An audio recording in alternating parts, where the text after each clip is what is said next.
KTM Duke 160 160 CC সেগমেন্টের মধ্যে এই বাইকটা বর্তমানে সবচেয়ে পাওয়ারফুল বাইক। যদিও দামটা বেশি, তবে ভালো কিছু কিনতে হলে কিন্তু দামটা একটু বেশি দিতেই হবে। তবে এটার বেশ কিছু স্পেশালিটি নিয়ে যদি বলি, মানে এই বাইকটা আসলে সবার থেকে আলাদা কেন। অবভিয়াসলি বাইকটা দেখতে শুনতে যথেষ্ট ভালো, বেশ পাওয়ারফুল একটা ইঞ্জিন পাবেন, এমনকি ইঞ্জিনটা যথেষ্ট রিলায়েবলও পাবেন। আর তাছাড়া এটা তো বললামই 160 সিসি সেগমেন্টের মধ্যে এই বাইকটা কিন্তু বেশ পাওয়ারফুল একটা বাইক। এমনকি বাইকটার ব্রেকিং সিস্টেমটাও আপনারা যথেষ্ট ভালো পাবেন। এছাড়াও আরও অনেক স্পেশালিটি পাবেন এই বাইকটার মধ্যে। লুকস অ্যান্ড ডিজাইনের কথা বলতে গেলে বাইকটা দেখতে শুনতে কেটিএম এর অন্যান্য বাইকের মতোই। বাইকটাকে মাস্কুলার বডির সাথে আরও ডাইনামিক শেপে ফুললি নেকেড স্পোর্টি ডিজাইন করা হয়েছে। মানে আসলে কেটিএম এর অন্যান্য যে বাইকগুলো রয়েছে, যেমন ডিউক 250, ডিউক 200, এগুলোর সাথে যদি আপনি বাইকটার ডিজাইনের ক্ষেত্রে কম্পেয়ার করেন তাহলে কিন্তু তেমন একটা পরিবর্তন পাবেন না। তবে বাইকটাকে তারা যথেষ্ট মাস্কুলার করেছে, এর ফলে বাইকটা দেখতে শুনতে ভালো লাগে, এমনকি বাইকটা দেখতেও যথেষ্ট প্রিমিয়াম লাগে। আর তাছাড়া বিল্ড কোয়ালিটি নিয়ে বলতে গেলে বিল্ড কোয়ালিটি তো আপনারা যথেষ্ট ভালো পাবেন। যদিও বাইকটার হেডল্যাম্পের ডিজাইনটা যদি কেটিএম ডিউক 390-র মতো হতো তাহলে এটা দেখতে আরও অ্যাগ্রেসিভ লুকসের লাগতো, কিন্তু এই আর কি এটার ডিজাইনটা আপনারা ডিউক 200-এর মতোই পাবেন।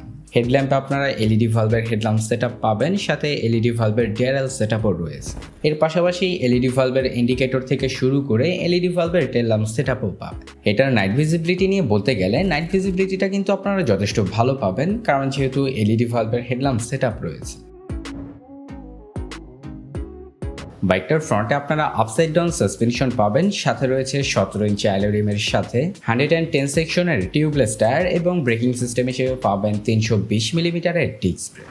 সাথে রেয়ার সেকশনে আপনারা পাবেন অ্যাডজাস্টেবল মনোশক সাসপেনশনের পাশাপাশি 17 ইঞ্চি অ্যালুমিনিয়ামের সাথে 140 সেকশনের টিউবলেস টায়ার। ব্রেকিং সিস্টেম হিসেবে এখানে আপনারা পাবেন 230 মিলিমিটারের ডিস্ক ব্রেক।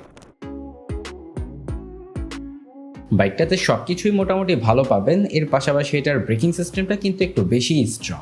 মানে এটার ব্রেকিং সিস্টেমে আপনারা ডিস্ক ব্রেকগুলো যথেষ্ট বড়সড় পাবেন। এর পাশাপাশি ফ্রন্টের যে ডিস্ক ব্রেকটা রয়েছে এটাতে আপনারা 4 পিস্টনের ক্যালিপারও পাবেন, সাথে বাইকটাতে ডুয়াল চ্যানেল এবিএসও দেওয়া হয়েছে।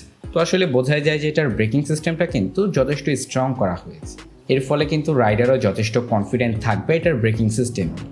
আর তাছাড়া এক্সট্রা ফিচারের কথা যদি বলতে চাই, অনেকেই দেখবেন যে বাইক কেনার পরে কিন্তু সেটাতে 320 মিলিমিটারের ডিস্ক কিন্তু তারা কিনে লাগায়। তো আসলে সেই ক্ষেত্রে এই বাইকটাতে কিন্তু আপনার সেটা করতে হবে না, এটার ব্রেকিং সিস্টেমটা কিন্তু এমনিতেই যথেষ্ট স্ট্রং।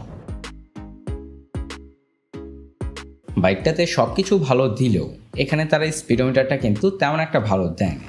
স্পিডোমিটার হিসেবে এখানে আপনারা একটা নর্মাল স্পিডোমিটার পাবেন, যেটা বর্তমান যুগ উপযোগী নয়। এর পাশাপাশি আপনি যদি কেটিএম এর অন্যান্য বাইকগুলোর কথা বলেন, সেগুলোর প্রতিটা বাইকেই কিন্তু আপনার ভালো ভালো স্পিডোমিটার দেওয়া হয়, বলতে আর কি টিএফটি স্পিডোমিটার দেয় তারা। তো আর কি এই বাইকটাতে তারা কেন যে টিএফটি স্পিডোমিটার না দিয়ে একটা নর্মাল স্পিডোমিটার দিল, সেটা কিন্তু আসলে খুবই চিন্তার বিষয়। এখানে নর্মাল স্পিডোমিটার পাবেন, যদিও আসলে এটা দেখতে শুনতে কিন্তু সেই স্পিডোমিটারগুলোর মতোই, তবে আর কি ডিফারেন্স একটাই, এটা হচ্ছে আপনার নর্মাল একটা স্পিডোমিটার। এটা দেখতে শুনতে বেশ বড়সড় সাইজের, এর ফলে আসলে ভিজিবিলিটি নিয়ে তেমন একটা অসুবিধা হবে। আর তাছাড়া ফিচারের কথা যদি বলি, মোটামুটি সব ধরনের ফিচার পাবেন এইটাতে। তবেই আর কি এখানে আপনারা একটা জিনিসই মিস করবেন, সেটা হচ্ছে টিএফটি স্পিডোমিটারটা।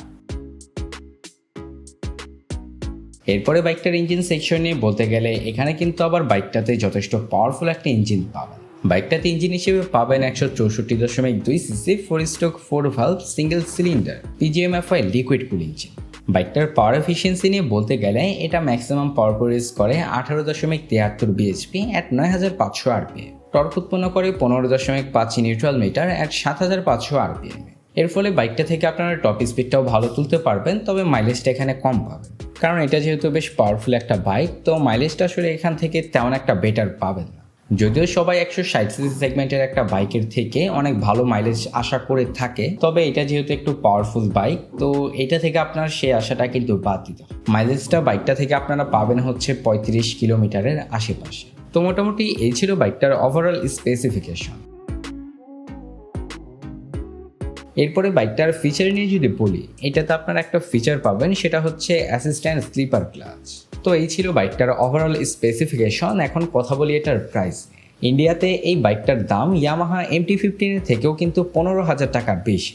তো তো বাইকটা যখন বাংলাদেশে আসবে তখন এটার প্রাইসটা কিন্তু ইয়ামাহা MT-15 এর আশেপাশে হবে, বা ইয়ামাহা MT-15 এর থেকেও কিছুটা বেশিও হতে পারে। তো আজকের মতো ইনফরমেশন এতটুকুই দেওয়ার ছিল। দেখা হচ্ছে পরবর্তী কোনো নতুন ভিডিওতে।